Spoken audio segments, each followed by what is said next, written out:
At age 5, Alara saved a young boy's life. 10 years later, she became that boy's wife in name only. After the classic case of mistaken identity, her tyrant husband showered his cousin with affection, then turned around and had Alara executed for adultery. But this was all just a story in a novel. Still, the tragic death of the side character, Alara, had her weeping. It made her sigh. If I were Alara, I would divorce that tyrant Kaylin in a heartbeat. She never expected that the very next second, she'd wake up in the novel's world as 5-year-old Alara.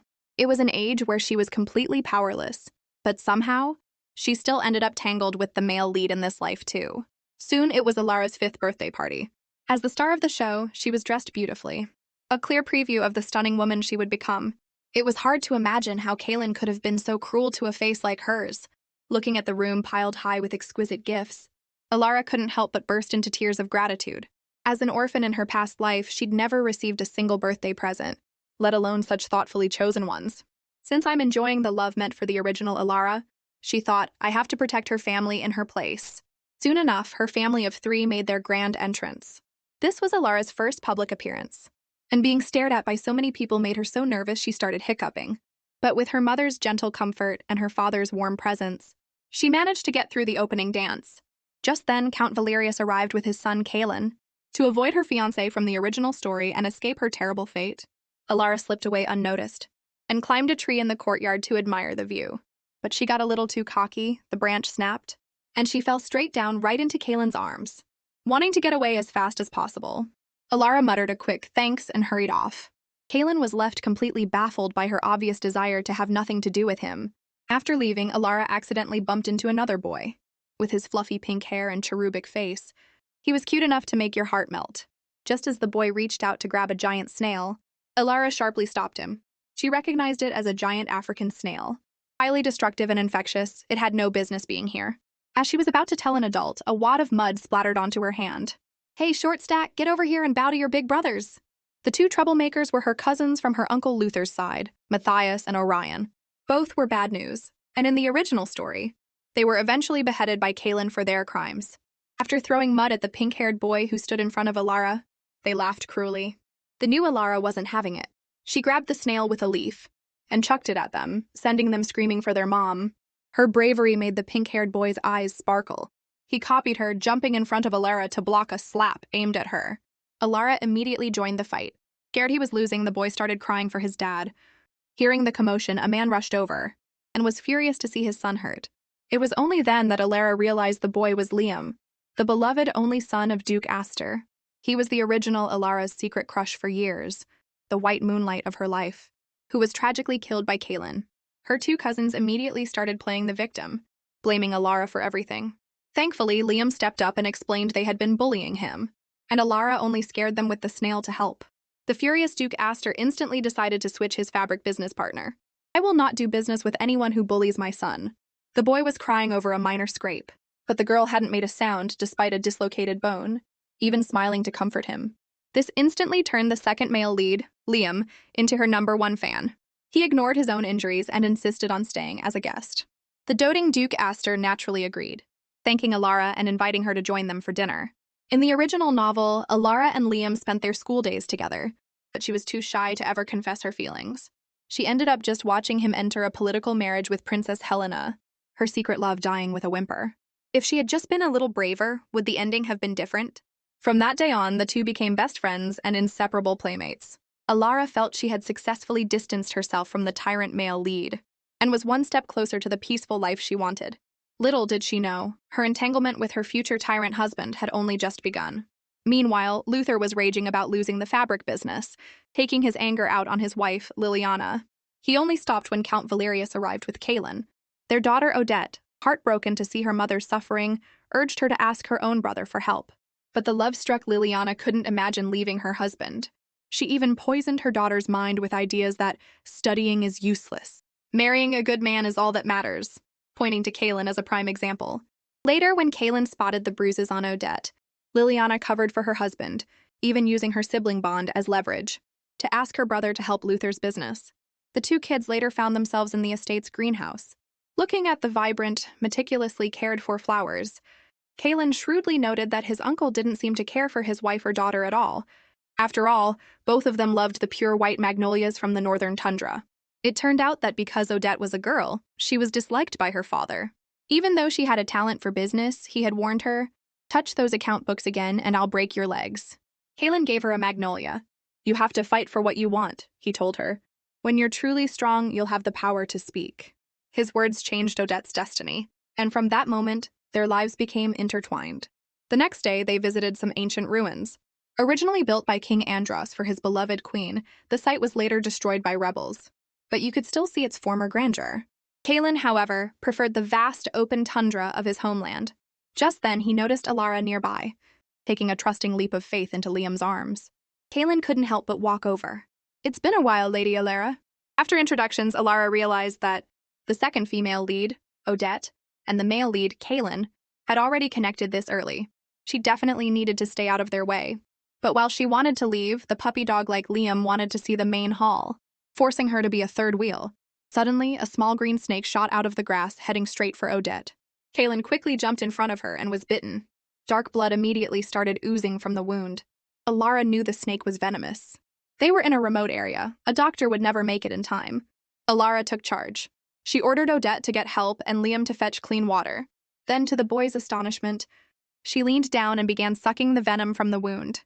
By the time the doctor arrived, he found that thanks to the prompt and correct treatment, Kaylin had only a small amount of residual poison in his system and would be fine after a few days of rest. "Thank you," Kaylin said. "I didn't know you knew how to do that." Alara's heart sank. She had sworn to stay away from them, but she couldn't stop herself from intervening. She had to be less impulsive in the future. The day after she returned home, she noticed something was wrong. Her father had a severe cough and a high fever. In the original story, her father died from coughing up blood due to poisoning. Was it happening earlier this time? At her insistence, her father got a checkup. The diagnosis was shocking, a completely unknown infectious disease. The doctor recommended quarantining everyone who had been in contact to prevent it from spreading. Alara knew that even with modern medicine, curing an unknown disease was incredibly difficult. Here, with their limited medical knowledge, was her father doomed? A few days later, Liam begged his father to let him visit his friend Alara. But because the epidemic at the duchy was worsening to the point that even doctors were afraid to go, Duke Astor firmly refused. So Liam wrapped himself in some bandages and snuck over to the ducal estate. Luckily, he ran right into Alara. "Don't be scared," he said. "I don't know how to cure sickness, but I asked the sprites to look after you." He explained an old imperial legend. A doll made with a sincere heart would attract a sprite to live inside it and grant the maker's wish. Alara was touched by his pure friendship. The next moment, Kaylin arrived with a Dr. Alistair. It turned out Kaylin had pleaded with his father, and the Count, feeling indebted for his son's life being saved, agreed to send the doctor. It was a lifeline for the duchy. Alara realized the boy wasn't so bad after all. "Thank you," she said. "Your leg hasn't even healed yet. You should go back and rest." Liam tried to sneak in to help, but Duke Astor had already caught up to him. The most important thing now was to find the source of the infection. They heard her uncle's 2 troublemaker sons were also sick. Then, Dr. Alistair accidentally stepped on a giant African snail, and Alara had a realization. Maybe this was the culprit behind the whole epidemic. A few days and hundreds of experiments later, Alara and Dr. Alistair finally created an antidote. She immediately gave it to her father, and just as she'd hoped, he made a swift recovery. The crisis at the duchy was over. Now it was time to find the mastermind.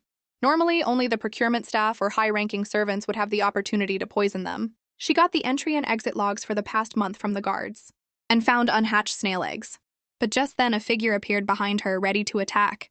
In the nick of time, Kaylin appeared and wounded the attacker with his sword, but the culprit managed to escape. Alara had an idea. She gathered all the servants and told them about the attack, lying that the sword was coated with a special poison that would kill the attacker by nightfall without an antidote. However, if the person confessed, she might show mercy. A red-haired maid panicked and ran to her co-conspirator for the antidote, only to have him grab her by the neck, ready to silence her forever. But at that moment, the Duke appeared with his men. The maid, Martha, the Duchess's personal attendant, tried to appeal to their history. Her brother was in debt, and a man had offered her a large sum of money to release the snails. The Duke instantly recognized the man as Tristan, his brother Luther's trusted butler, whose hometown was known for producing these snails. "Why would you do this? Did my brother Luther put you up to it?" The man insisted he acted alone, claiming he did it out of anger over the lost fabric business. Then he threw himself onto the Duke's sword, a clear sign he was taking the fall for someone else. The true mastermind was obvious. This smooth victory was thanks in large part to Kalen's help. He had come to say goodbye. The Count had matters to attend to on the tundra, and they were leaving the next day. Kalen hoped she would see him off. Alara, still determined to keep her distance, lied that she would be busy, but he saw right through it. "Whatever I did, I hope you'll tell me so I have a chance to apologize and make it right," he said, instead of just pushing me away for no reason. Alara couldn't possibly tell him the truth, that he would become a bloodthirsty tyrant and kill her since it hadn't happened yet. The Kalen standing before her had saved her. Her wariness suddenly felt a bit unfair. Seeing her struggle, the boy didn't press further, only asking to see her one last time before he left. The next day, as they were preparing to depart, Kalen kept looking around for her. Just as he was about to give up hope, he heard her voice. "I brought Dr. Alistair back, so I thought I'd stop by to see you off." Even though her excuse was flimsy, Kalen was overjoyed. He pulled out a necklace he had prepared as a farewell gift. It was made from a rare frost stone found only on the highest peaks of the tundra, which he had mined and crafted himself. Alara noticed Odette glaring at them, and quickly tried to return it, terrified of getting between them. Just then, the butler Hansen rushed over. Alara's mother had suddenly fainted. For his friend's sake, Kalen immediately begged his father to let Dr. Alistair go back and treat her. Alara was deeply moved. Her fear of the original plot lessened, and she accepted the gift as a symbol of their new friendship. Kalen beamed, promising to write to her. But behind him, Odette's face twisted with a furious jealousy. Alara rushed back to the manor with the doctor, only to find out her mother had fainted because she was pregnant and a little weak. Alara was so happy she wished out loud for a little brother to inherit the title, so she could just relax and live a carefree life. But then she remembered the original plot. Her mother grew weaker throughout her pregnancy and died from exhaustion shortly after giving birth. Her widowed father then married Kalen's mother. Strangely, Dr. Alistair said her mother was perfectly healthy now. Was the danger during childbirth? Something was very wrong, and she had to be prepared. She asked Dr. Alistair to take her on as an apprentice, so she could learn medicine and personally care for her mother. A few days later, while trying to make a calming potion by herself, there was a huge explosion. She thought she was done for, but the next second, a cool sensation flowed from the froststone necklace into her body, awakening her magical power. In the original story, Alara never awakened her magic, which only made her tyrant husband value her even less. To awaken it so early in this life was a blessing in disguise. Still, her father was terrified and forbade her from doing any more dangerous experiments, though he eventually gave in to her pouting. When she calmed down, Alara realized something was odd. The fire lizard powder she'd used had been treated and shouldn't have caused such a big explosion. Who was behind this? A few days later, a letter from Liam arrived. When she opened it, an image of the boy appeared, chattering away adorably. "It's my birthday next month. Can you come to my party?" Of course, Alara was happy to go. She hadn't really traveled since coming to this world, and it was a good chance to experience a pleasant rainforest climate. Later, Liam asked about everything that had happened at the duchy, from the plague to the explosion to her mother's pregnancy. Thinking about her mother's fated death, Alara felt that all these events had to be connected.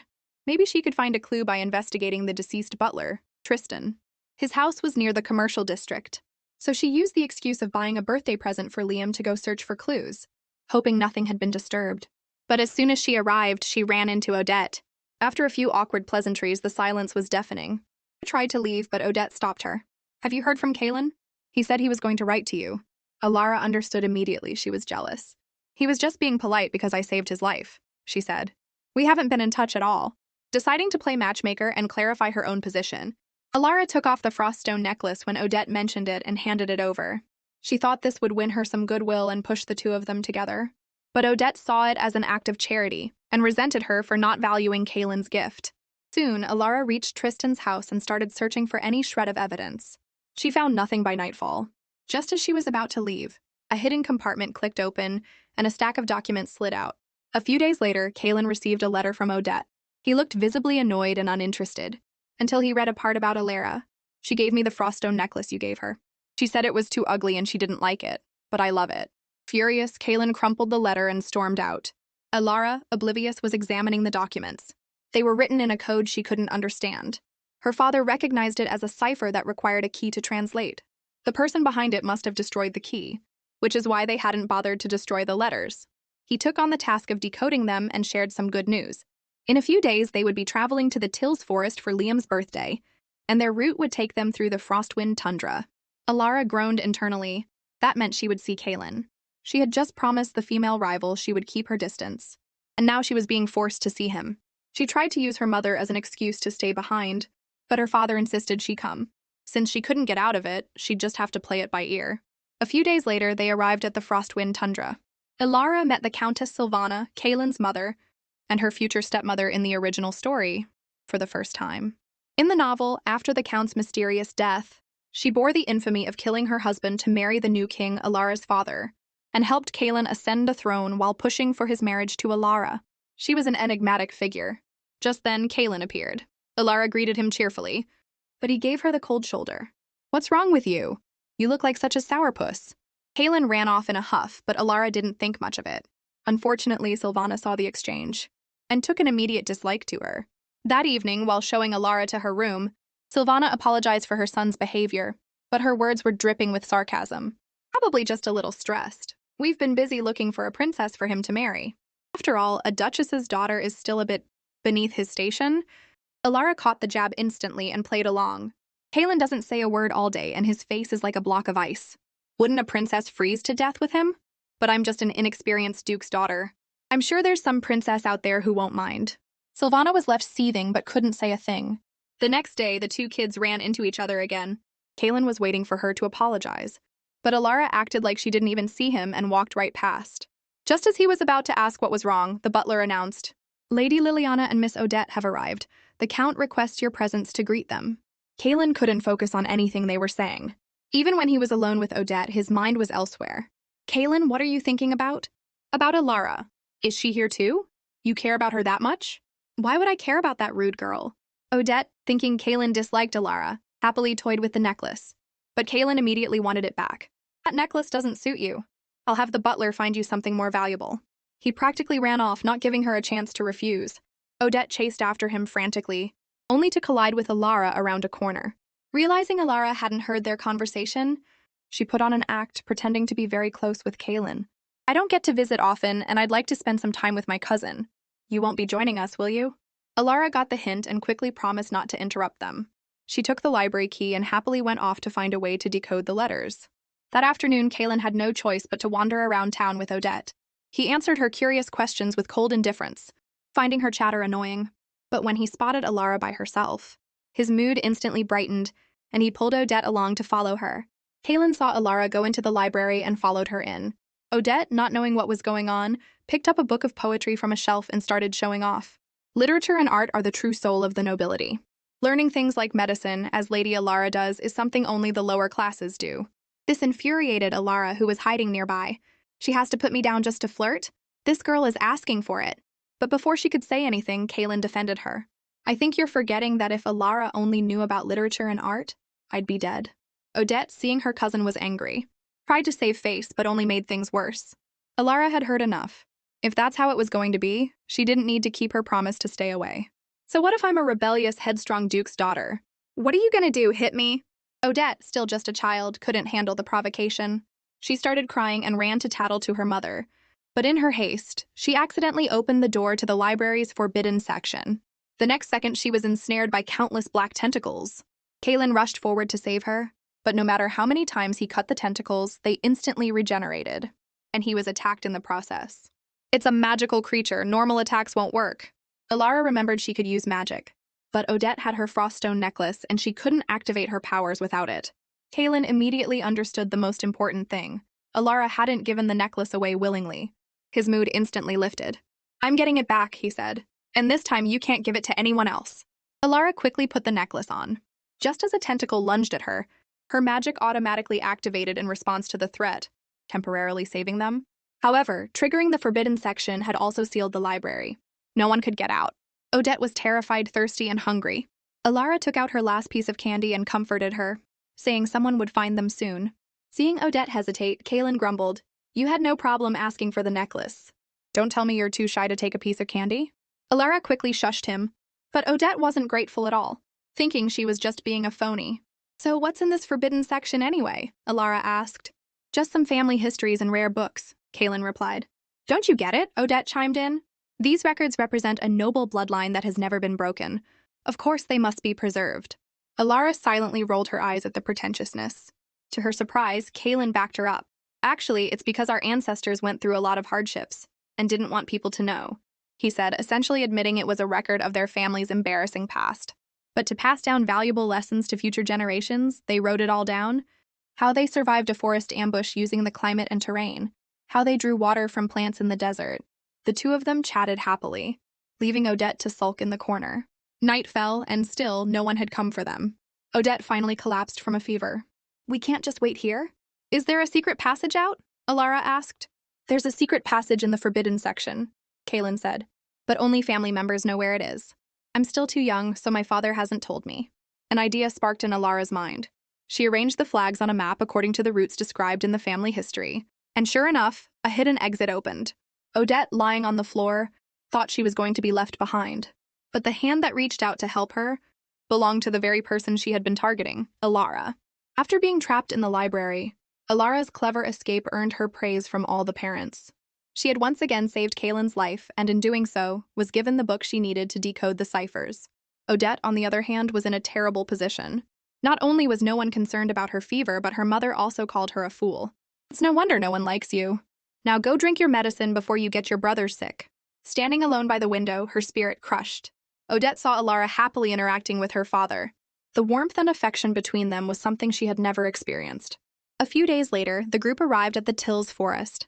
The two long-lost friends, Alara and Liam, hugged tightly, talking about how much they missed each other.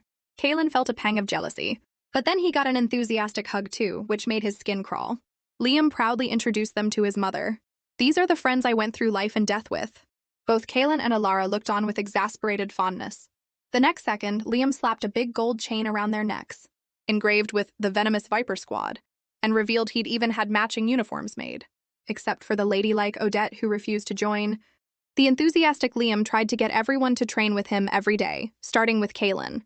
He was clearly reluctant, but after days of pestering, Kaylin finally lied and said he was the squad's secret weapon and would train in secret to keep his skills hidden. The naive Liam actually believed him. Alara saw right through the excuse. "I feel like Kaylin and I have grown distant," Liam said sadly. "I wish we could be closer." Alara thought that if the two of them could become friends, she might be able to change Liam's fate of being killed. She suggested organizing an activity to bring them together. Liam immediately thought of the upcoming Junior Nobilities field hockey tournament. A team sport would be perfect. On the day of the match, Kaylin and Liam had excellent teamwork. But at match point, her two troublemaker cousins played dirty, ganging up to injure Kaylin, then acting smug about it. Watching from the stands, Alara was furious and swore she would get revenge.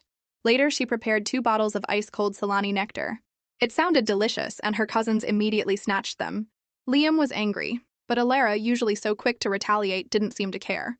Sure enough, a few minutes later, a swarm of bees descended on the two boys.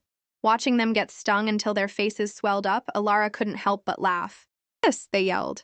"Do you have any proof?" "I'm telling my dad you framed me." "Just a girl. Once your mom has a son, your dad won't want you anymore."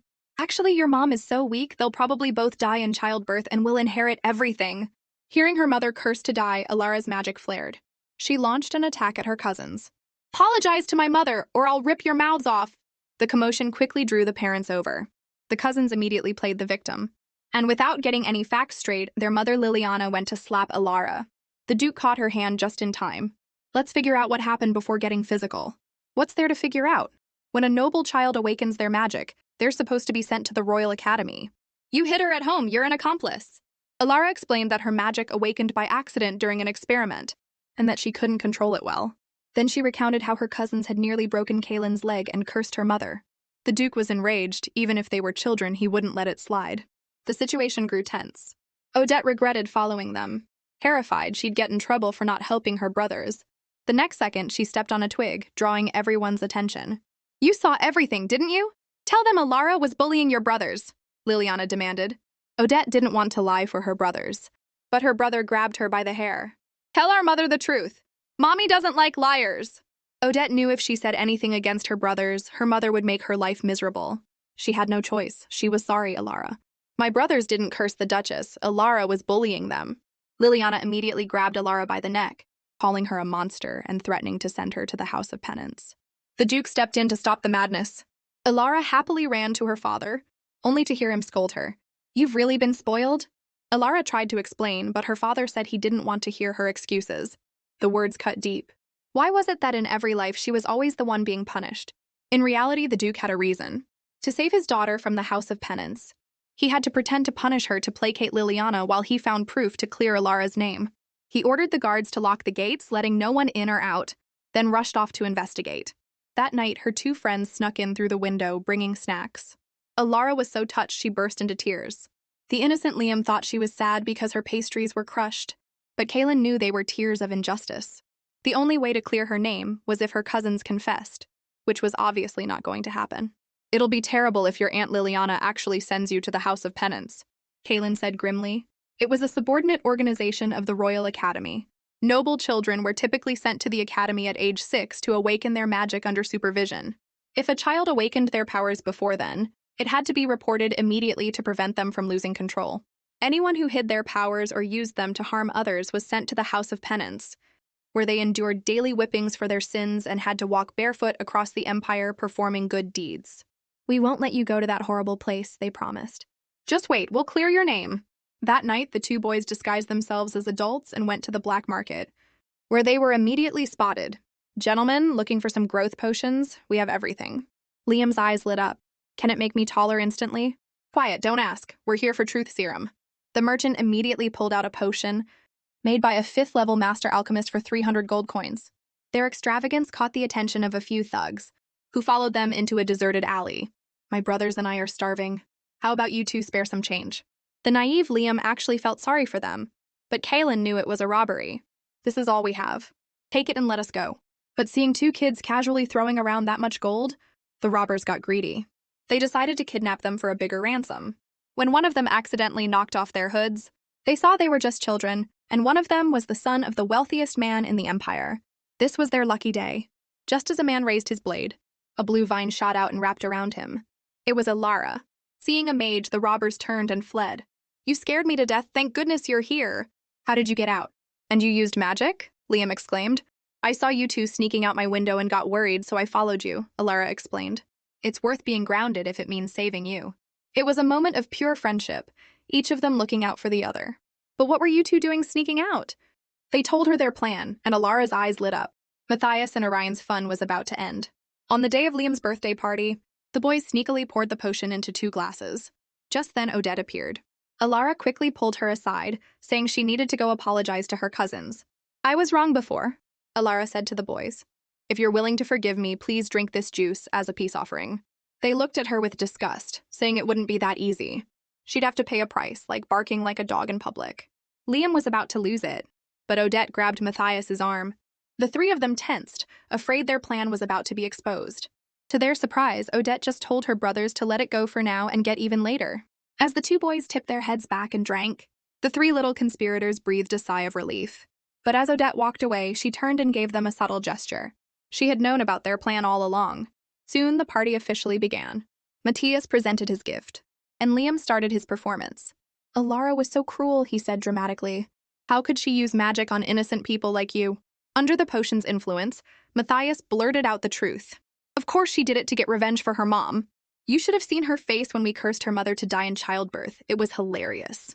The tables turned instantly. Liliana tried to stop him, but it was too late. "Why would you do that?" Liam asked. "Because she wanted to be a hero and get revenge for them," Orion added. "So what if we bumped into Kaylin? It's not like his leg was broken." Liliana shrieked that her sons must be cursed, that her sweet boys wouldn't even hurt an ant. But they kept spilling secrets. "We're not weaklings. Last month we pushed Mr. Thompson into the river and made that commoner drink muddy water. It was so funny." The entire hall fell silent. Liliana still refused to believe it, instead accusing Alara of using magic to harm her sons and threatening to report her to the House of Penance. The Duke immediately produced a letter from the Royal Academy explaining that Alara's magic had awakened by accident. Because the Duke had donated a large library to the school, the Academy was willing to be lenient this one time. With the threat of the House of Penance gone, the Duke wasn't about to let the people who cursed his wife and framed his daughter off the hook. The 2 boys, terrified, begged Alara for forgiveness. The Duke used the opportunity to warn them that if they ever bothered Alara again, it wouldn't end so simply. Luther, afraid of completely losing his chance to inherit the title, could only tuck his tail between his legs and leave. With that, the misunderstanding between father and daughter was resolved. But Alara was hit with some bad news. She had to go to the academy right after the birthday celebration. "The application has already been submitted," her father said. "You've awakened your magic. You'll be punished if you don't go." Alara was worried about her pregnant mother, but the Duke, thinking she was just afraid of being lonely, arranged for Kaylin and Liam to go with her so they could keep each other company.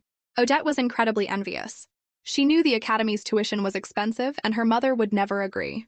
Liliana only wanted her to learn ladylike skills, so she could marry a nobleman and pave the way for her brothers. Alara sensed Odette's longing. Since Odette had helped her earlier, it was time to return the favor. The next day, Alara hosted an afternoon tea and invited Kaylin's and Liam's mothers, positioning the two boys to be sparring with swords nearby. She then brought up the topic of their future partners. Both mothers agreed their sons needed a proper lady, as a wife to be a good helpmate. Liliana immediately pushed her daughter forward, boasting that she was the most accomplished lady. Alara chimed in. She saved Kaylin with her calm demeanor, has an excellent memory for accounts, and even helps her brothers with their homework. She's a model for all noble girls. Isn't that right, Aunt Liliana? Of course. When she goes to the Royal Academy, she'll definitely outshine me. That's for sure. Odette would be a top student at the academy. So, you're agreeing to let Odette attend? Odette finally realized Alara was trying to help her. Meanwhile, the two boys, who had been holding their poses, were starting to cramp up. Seeing things weren't resolved, they resorted to their last-ditch plan. Liam threw himself on the ground and started throwing a tantrum, demanding that Odette go to school with them. Duke Astor's wife, who spoiled her son rotten, immediately said, "For families like ours, it's unheard of not to send our children to the academy. Right, Liliana?" Cornered, Liliana couldn't say anything more. Though she was secretly pinching Odette under the table, she verbally promised to send her. That night, Alara received a rare book on code-breaking. She thought it was from Kaylin, but inside she found a thank-you note. It was obviously from Odette. What a stubborn person, Alara thought. On the first day of school, parents gave their children last-minute advice and tearful goodbyes. Only Odette stood alone. Alara was busy telling her father to take good care of her mother, check everything she came into contact with, and write to her every day. When she learned there was an entrance exam, regular children who failed would be sent home, while those who had already awakened their magic would have to repeat the year. Alara was furious. How could they not tell her something so important? At the exam site, the task was to obtain a seal of approval from 3 senior students or teachers within 5 days. They would work in teams of 4, and any seal obtained would count for the entire team. Liam cheerfully thanked an old woman, only to be hoisted into the air by vines the next second. "I'm only 92. You will call me Miss Viola," she screeched. Alara sighed but politely asked Miss Viola to let her friend go. Before leaving, the woman warned them, "The Royal Academy is full of danger and mystery." It turned out she was an imperial princess, the Empire's #1 female archmage, a master of magical arrays who had single-handedly controlled the entire northern frozen battlefield. The Academy had 4 people of her caliber, which explained why they allowed teams of 4. The 3 close friends naturally teamed up, while Odette was being rejected by everyone. Alara wanted to invite her, but Kaylin stopped her, worried about being betrayed again. "Don't worry," Alara said. "I trust she won't harm us again." And so the 4 of them formed a team. Odette suggested a relatively easy target, the genius of potion making, Professor Elowen. She was known for her gentle nature and never giving students a hard time. Even Matthias had gotten his seal from her. They soon arrived at her office, which looked like a primeval forest. They expected to see a grand setup fit for a beautiful elf, but instead the professor tripped the moment she walked in and seemed to have poor eyesight. "You want a seal, yes? The test is simple. There are 50 recipes here. You must memorize them and find them within the time limit." Each of them only needed to memorize about a dozen, so it wasn't too difficult. When the hourglass started running, the 4 kids split up to find their assigned potions. Odette finished first and offered to help Kaylin, but he curtly refused. So she turned to Alara instead. It was clear Kaylin was still wary of her, believing her sudden change in attitude had to be a trick. Distracted, he promptly got bitten by a magical plant. In the end, they successfully completed the task and earned their first seal. As they were celebrating, the Academy's top 8th-year student Landon suddenly appeared, and he didn't look friendly. "You got your seal, so get lost. Or are you hoping to get more handouts from this foolish elf?" He accused them of picking on the easy teacher. He tried to taunt them into challenging the infamous Professor Norman. Alara wasn't falling for such a cheap trick. She said her goodbyes and quickly led the others away. They soon earned their second seal from a mermaid upperclassman. But the next second, the seal began to glow, and the legendary Professor Norman appeared before them. "Foolish lambs, did Landon send you to me? Getting my seal is simple. Using only mortal strength, point all 12 weather vanes in the same direction. But if you fail, you'll be trapped here forever." Their protests were useless. Since he mentioned Landon, he must have set them up. The priority now was to finish the task. Alara noticed inscriptions on the base of each weather vane. They were all lyrics from The Pelican's Lullaby. She quickly guessed they had to perform the song together to create a resonance that would move the vanes. The four of them used different methods to perform the tune, and the weather vanes began to turn. Just as they were about to succeed, Professor Norman started playing a lap harp to disrupt their melody. Alara instantly thought of a solution, telling Odette to create a high-pitched sound by scraping her nails. While the professor was clutching his head in pain, they recreated the resonance array. Just like that, they vanished, reappearing outside with the seal. "We only did it because the four of us worked together." Alara was amazed. In the original novel, these three had such a complicated and hostile relationship, but now they were becoming good friends. Maybe she really was changing their fates. And so all four of them passed the entrance exam. During their first divination class, everyone drew a symbol they liked on a star chart, which was said to reveal the essence of their soul. When it was Alara's turn, her simple drawing of a flower made the teacher gasp in shock. "Traveler from another world. The web of fate is burning." Alara felt a deep sense of unease. After class, she went to find the teacher. Ivana, worried her identity had been exposed. But the teacher refused to see her. "Get out! I have no interest in where you came from." As she entered, Alara tripped on a book and saw a photograph of her mother with the teacher. "You know my mother?" Ivana snatched the photo back, her voice dripping with contempt. "You're the daughter of that fool, Elena." Alara was furious at the insult. But Ivana sneered. Even if she were here herself, she wouldn't dare say a word. "She made our poor teacher spend her dying moments divining for her. The triple moonstone. The nightingale pecks the sacred egg. She will soon reap what she has sown." With that, Ivana shoved Alara out of her office. She had no idea what the prophecy meant. Her mother's death in the original story was fast approaching. She had to figure this out before it was too late. Lost in thought, she nearly burned herself on some lab equipment. Kalen instantly froze it with his magic, saving her from injury. His instinctive touch and worried gaze made both their hearts flutter. "You've been distracted lately. You're even falling behind on your schoolwork." He was about to offer his notes, but Odette beat him to it. As Alara flipped through Odette's notebook, she saw a drawing of a nightingale. When she asked, she learned it was the family crest her father, Luther, had commissioned. Could the nightingale in the prophecy be her uncle Luther? Alara guessed the sacred egg was her mother's unborn child, and the evil nightingale was her uncle Luther. To be sure, she needed the teacher's help.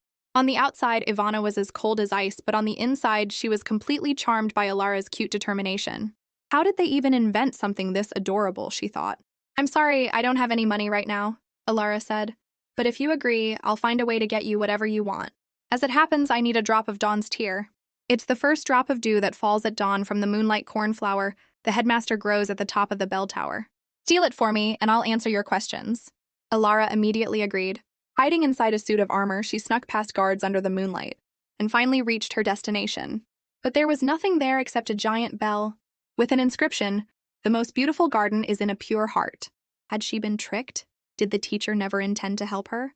Was she doomed to watch her mother die in childbirth, just like in the novel? The thought of losing the family she had just found filled her with despair. Just then, Liam appeared. "What are you doing here so late?" he asked. Alara's pent-up emotions burst forth. She tearfully explained she was looking for something but had been deceived. Liam gently stroked her head and told her the story of the gardener and the stars. Once there was a gardener who bought seeds that were said to grow stars. Everyone told him they were just ordinary rocks, but the gardener didn't believe them and took care of them every day. Finally, one day, the seeds sprouted and grew into real stars. "So don't give up easily. No matter how hard it is, I believe you can do it." Alara knew Liam was just trying to comfort her. She hadn't believed in fairy tales since she was 5. But to her astonishment, a door suddenly appeared in the bell tower. The next second, they were standing in a sea of flowers. Overjoyed, Alara took out a vial and focused intently, terrified of missing the first drop of dew. The beautiful sight made Liam's heart pound. In her nervousness, Alara nearly slipped. But Liam caught her just in time, and she successfully collected the dawn's tear. Alara couldn't help but blush. But the most important thing now was getting the teacher to interpret the prophecy. Charmed, Ivana kept her promise. The nightingale is a sign of evil, pointing to a blood-related man. The sacred egg represents a new life. As she was about to continue, the crystal ball suddenly exploded. It was a sign that Elena was destined to die on the night of the eclipse, taking the child with her, disappearing from this world forever. Alara knew this was the ending from the original novel. But then the teacher added, "Fate is a revolving wheel. Perhaps only a visitor from beyond the stars can break this eternal cycle." Alara learned from the teacher that someone had already told the emperor. that the child in her mother Alina's womb was a child of sin whose birth would bring ruin to the nation. The emperor had ordered the man Jareth to handle it, promising to appoint him the royal chief astrologer upon his success. Jareth gave a sinister smile and sent a paper crane with a message to his accomplices. Meanwhile, the ducal manor received Alara's letter, asking her parents to request a leave of absence for her so she could be there for the birth. Coincidentally, the annual Martial Festival was coming up, giving the family a perfect reason to reunite. Soon Alara was back home in a carriage, showering her mother with affection and insisting on staying by her side at all times. But the midwife, Madame Giselle, scolded her. "Do not touch the pregnant belly, it's terribly unlucky." Alara felt hurt, but she would endure anything, if it meant her mother would have a safe delivery. The Duchess, sensing her daughter's disappointment, sent the midwife away and asked her why she'd really come home. Alara didn't want to say, but her mother already knew everything. The prophecy, after all, had been the teacher's gift to her. "I remember when I was pregnant with you, I was so scared of the prophecy that I was extremely cautious. But then nothing happened," her mother said. "I thought we had broken it. But now that you've met Ivana and rushed home like this, I know we can't escape it. I will protect you, Mom. Don't worry so much, little one, you won't grow tall. Your father and I have made all the necessary preparations. You just focus on enjoying the festival." This year, the Duke and Duchess were to lead the parade as the Lords of the Desert, praying for peace and prosperity in the new year. Just then, her uncle Luther arrived. Alara eagerly went to see him, watching him like a hawk. Luther had discovered a new bronze gold mine and wanted Alina to wear jewelry made from it during the festival parade for publicity. Fearing he would try to harm her mother, Alara volunteered to wear it instead. Luther verbally dismissed her as a child who didn't know any better. But strangely, a triumphant smile flashed across his face. Meanwhile, Luther's wife Liliana was pestering Alina, giving her a precious royal snow blossom nectar and saying it was good for both mother and child. Alina drank it without suspicion, and Liliana smiled wickedly. When Alara found out, she was terrified. She asked her mother for a cup, and after tasting it and saying how good it was, she took the rest of the nectar, planning to have it tested for poison. A few days later, back at the academy, her two friends looked like the world was ending. Kalen appeared calm on the surface, telling them to accept things as they were, but he was so distracted he'd put his shoes on the wrong feet. When they called him out, he revealed his true plan. He had found an old map of the school in the library that showed a secret passage in the back mountains leading directly to the port. From there, they could take a ship to find Alara. The three of them agreed. Under the cover of darkness, they followed the map through the passage. But just as they reached the exit, a bald man suddenly appeared before them.